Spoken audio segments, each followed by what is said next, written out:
Buen día a todos, mi nombre es Jocelyn Mireya Moscoso Medina, estudiante de la carrera de Educación Inicial en el Instituto de Educación Superior Pedagógico Público Sagrado Corazón de Jesús. El día de hoy les traigo la narración de la obra Crónicas de una muerte anunciada del autor Gabriel García Márquez.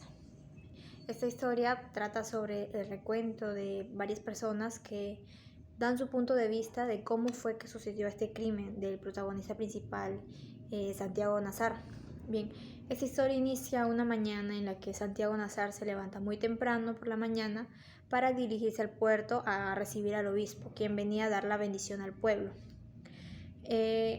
Santiago Nazar se levanta con fuertes dolores de cabeza y con sueños que había tenido esas noches bastante extraños, que no había podido descifrar junto a su madre Plácida Lindero.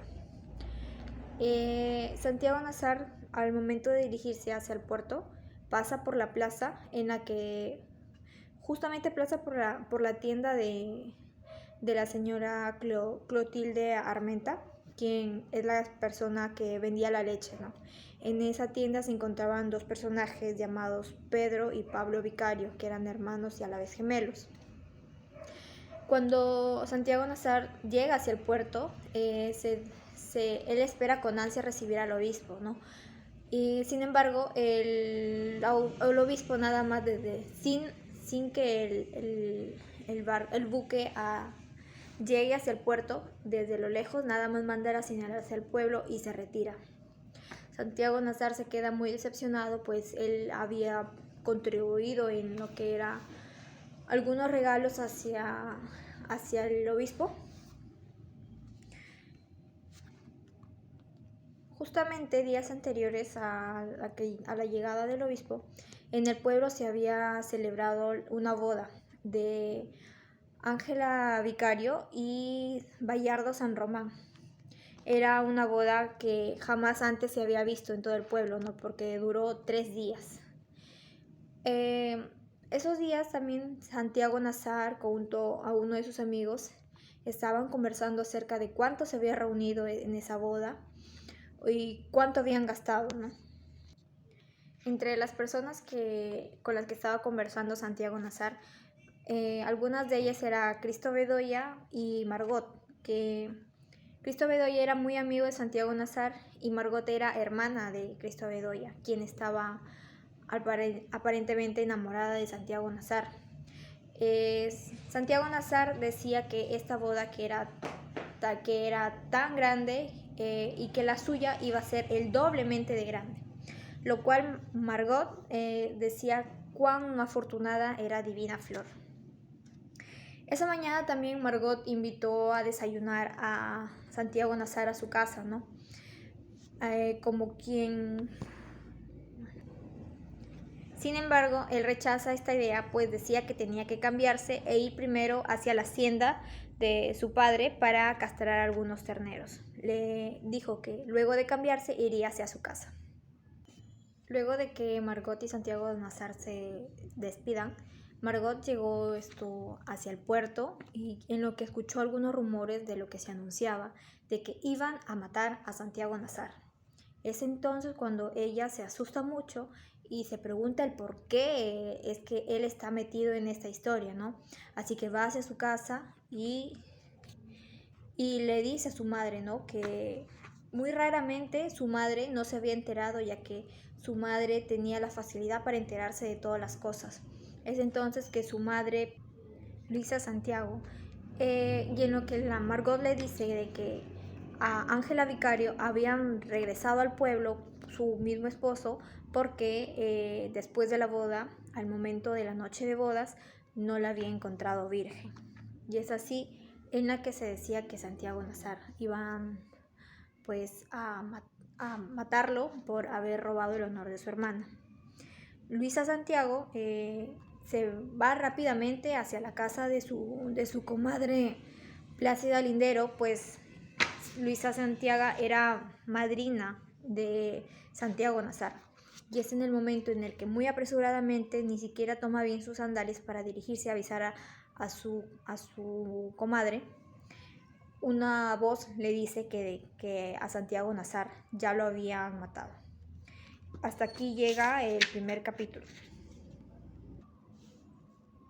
En el siguiente capítulo se nos narra la llegada de Bayardo San Román y en cómo se conoció con Ángela Vicario.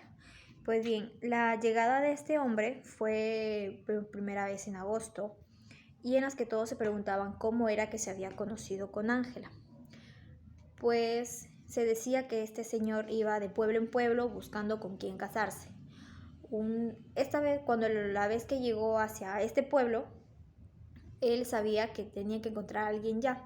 Así que se fue a una pensión en la cual, justo cuando estaba reposando en una hamaca, vio pasar a Ángela Vicario y a su madre, en la que él dijo: háganme recordar que será con Ángela con la que me voy a casar.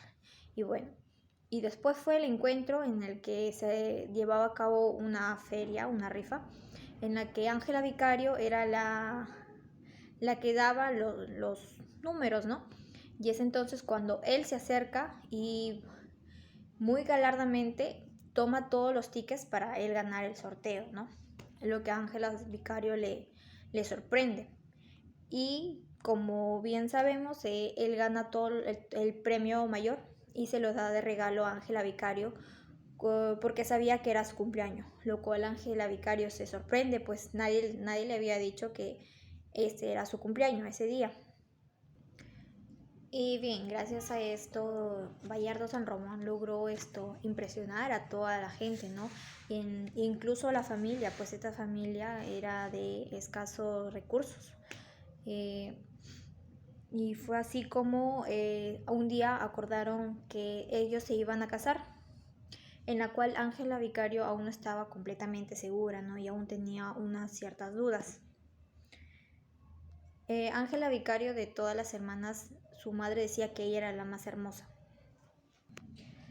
Y a diferencia de todos los noviazgos de esa época, ese noviazgo duró solo 4 meses gracias a la exigencia de Bayardo San Román, quien incluso como que la familia impuso que aún debían respetar el luto. Bien, en una conversación de esas entre Ángela Vicario y Bayardo San Román, él le preguntó a ella sobre qué casa le parecería la más hermosa. Ella, sin saber el porqué de esta pregunta, le dijo que le gustaba la casa del viudo Schius, en la cual pues se encontraba en una colina bastante hermosa, con una casa que daba una vista espectacular de la plaza que ni siquiera se le veía fin. En la cual es por eso que Bayardo San Román se presenta ante el viudo Schius y le dice que cuánto le pide por la casa sin ninguno de los muebles que hay dentro, en la cual el viudo se niega, pues en esa casa tenía recuerdos con su difunta esposa, ¿no? Pero Bayardo San Román sigue ofreciéndole mucho más dinero, y es en la que el viudo pues acepta y se le accede la casa. Uno de los problemas que acá se le presenta a Ángela Vicario es que al presentarse a la noche de bodas, ella ya no era virgen, por lo cual nadie se imaginaba de que ella ya no lo era, pues jamás se le había visto con algún novio, ¿no? Y muchas veces ella le pedía coraje a Dios para acabar con su vida, pero Dios jamás se lo dio. Ella se confió en que sus amigas muchas veces le dijeron de que había trucos para que el hombre no se diera cuenta de que ella ya no era virgen. Y se confió de esos consejos, que siguió hasta el final. Bien, pues la boda se llevó a cabo y justamente fue en la casa de Ángela Vicario, pues su padre se estaba aferrado a la idea de que todas sus hijas se debían casar en esa casa. La boda fue bastante lujosa, que duró hasta 3 días. Sí, y Bayardo San Román y Ángela Vicario se dispusieron a ir a su noche de bodas, ¿no? Por lo que todo el pueblo siguió viviendo y gozando de la fiesta. Fue que al día siguiente, muy temprano, Bayardo San Román, con o sea, con la ropa así mal hecha, mal vestidos, junto con Ángela Vicario, con la ropa hecha añicos, llegan hacia la puerta de su casa y su madre se asusta de verlos en ese estado y les pregunta si es que tuvieron algún accidente o muy exageradamente le dice que si están vivos.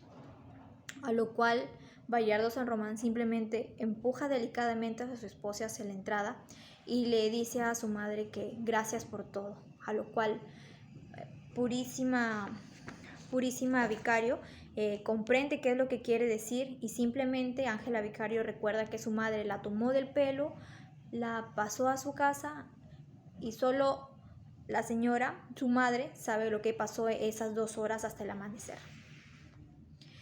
Para la mañana siguiente, cuando ya los hermanos se enteran lo que pasó, llegan hacia la casa y encuentran a Ángela Vicario echada en el sillón boca abajo, ya casi ni llorando, por lo que ella dice que ya ni siquiera estaba asustada, pues el miedo ya había pasado y sentía como si el peso se le hubieran quitado de encima, se sentía tranquila.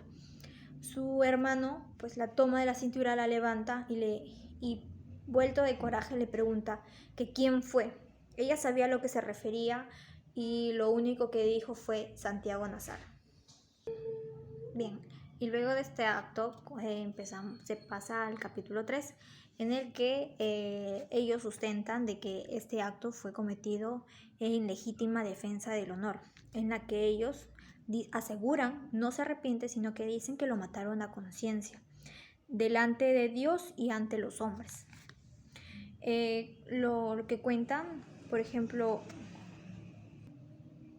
bien, ahora en el capítulo 3, después de este crimen, los hermanos son arrestados, ¿no? Pero ellos sustentan de que este acto fue cometido en legítima defensa del honor, y en las que ellos, muy lejos de arrepentirse, aseguran de que lo mataron a conciencia, delante de los hombres y delante de Dios. Lo que la gente no entiende es cómo pasó esto, ¿no? Porque ellos fueron anunciándolo a distintas personas y que en poco tiempo se promulgó por todo el pueblo, ¿no? Y que nadie haya imaginado de que esto de verdad fue en serio y no una cosa de borrachos como muchos aseguraron. Como Faustino Santos, que era el encargado del lugar donde afilaban los cuchillos para los sacrificios, en la que una mañana en la que ellos habitualmente no iban, ¿no? Lo que le pareció a Faustino muy extraño de que ellos vengan ese día, eligieron 2 cuchillos y el otro de limpiar.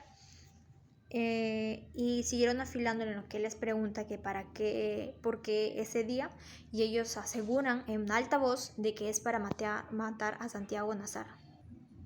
Luego de esto, los hermanos se fueron a buscarlos a Santiago Nazar, en la cual llegaron a la tienda de Clotilde Armenta, en la que él era la única tienda abierta en ese momento, ¿no? Ya fue cuando llegaron y Clotilde les pregunta el por qué llevan los cuchillos y ellos dicen que otra vez repiten de que van a matar a Santiago Nazar, a lo que ella lo toma como si estuvieran borrachos y le dice el por qué y ellos simplemente aseguran de que Santiago Nazar lo sabe. Bien, Clotilde Armenta, alarmada por esto, va y le conversa con su esposo, ¿no? A lo cual el señor Rogelio simplemente asume de que esto es cosa de borrachos y de que ellos jamás matarían a un rico, ¿no? Que el obispo está por llegar y simplemente le retira los cuchillos. Clotilde, muy alarmada por esto, porque ella sabía muy en el fondo de que los hermanos no estaban bromeando, le dice el por qué no los puede arrestar, a lo que el coronel Aponte simplemente dice de que aún no han cometido el crimen y no puede arrestarlos por eso. Y bueno, es así como Clotilde, luego de ver que el coronel Aponte no hiciera caso a su alarmante noticia, ella va y junto con una pordiosera le manda un recado a la mamá de Santiago Nazar, a Plácida Linero, de esta noticia que iba a ocurrir. Luego de este acto, Santiago Nazar, quien se encuentra en su casa, pues ya muerto, lo llevan a hacer la autopsia, en la que no se encuentra el doctor del pueblo, sino que lo reemplaza el padre, quien al momento de hacer la autopsia lo hace como si fuera cualquier persona, ¿no? Y simplemente no tiene la delicadeza, quita las tripas que están afuera de Santiago Nazar y simplemente las arroja a la basura.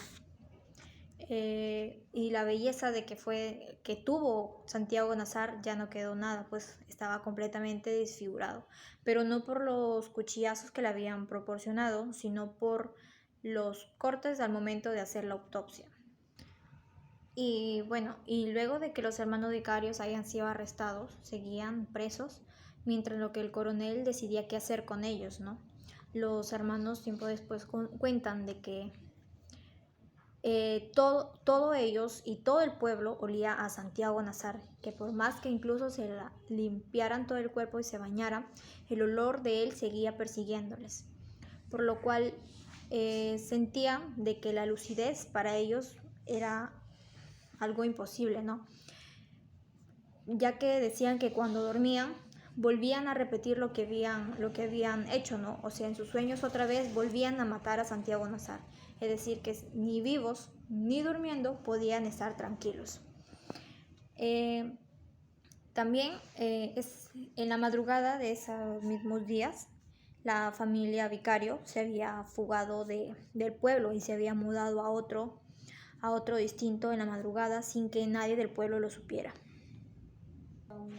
Y en medio de entre estos anunciamientos también lo escuchó Flora Miguel, quien era la novia de Santiago Nazar y con quien él se iba a casar, que se enteró de que Ángela Vicario le habían regresado a su casa por haber perdido su honra antes del matrimonio, y entre esos comentarios escuchó que el que había hecho esto era Santiago Nazar, lo que ella llegó a su casa con cólera, pues que haya sido traicionada, ¿no? Así que agarró la caja en la que Santiago Nazar, en la que estaban las cartas de que Santiago Nazar le había dado desde que eran jóvenes.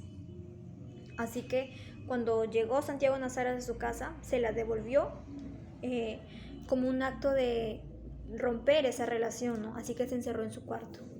Y el padre de Divina Flor es quien se va y conversa con su hija del por qué está tomando esa decisión, y es donde ella le dice de que a Santiago Nazar lo van a matar por haber estado con Ángela Vicario.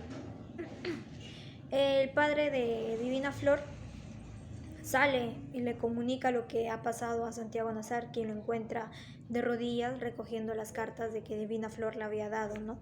Pues él estaba tan pasmado de lo que había pasado, de que no entendía el por qué, y le dice de que lo van a matar y que él tenía dos opciones: de esconderse en esa casa que prácticamente ellos lo acogían como familia, o tomar el rifle del señor e irse a defender. Santiago Nazar no lo duda y simplemente sale de la casa, ¿no? En la que él ya alertado por lo que va a pasar, sale, y es cuando escucha a las personas del pueblo decir por aquí Santiago Nazar o por ahí no, o que lo van guiando hacia dónde escaparse o esconderse, ¿no? Entre ellos también se escucha la voz de Clotilde Armenta, quien ve que Pedro y Pablo Vicario están a punto de irse en su encima. Ella los detiene, ¿no?, por la camisa, y le grita a Santiago de que corra, que logre escaparse. Es en eso de que los hermanos Vicario pues le empujan a ella de golpe y van contra él. Santiago Nazar corre lo más que pueda, pero sin embargo él, preso de no saber de qué está pasando, ni siquiera se acordaba por dónde era su casa. En su casa, su madre, ya que ya estaba al tanto de la situación, de lo que estaba por acontecerse, se preocupa y pregunta por dónde está su hijo.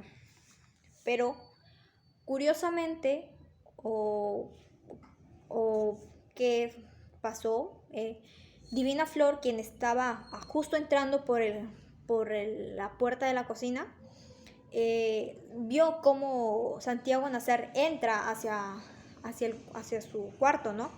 Y es cuando baja la madre de Santiago y le pregunta, ¿dónde está mi hijo? Y entonces Divina Flor muy tranquilamente le responde, su hijo acaba de entrar hace un minuto a su cuarto. Y es entonces cuando su madre, Plácida Linero, mira hacia la puerta y ve que los hermanos Vicario vienen corriendo con cuchillos en sus manos, y así que en ese momento ella cierra la puerta. Y en ese momento es cuando Santiago Nazar ve que la puerta de su casa, cuando ya solo faltaba segundos para entrar, se cierra. Y Plácida Linero, pensando que su hijo está en el segundo piso, va hacia él y a defenderlo, ¿no? Porque se escuchaba ruido y pensaba como que la voz de su hijo provenía del segundo piso.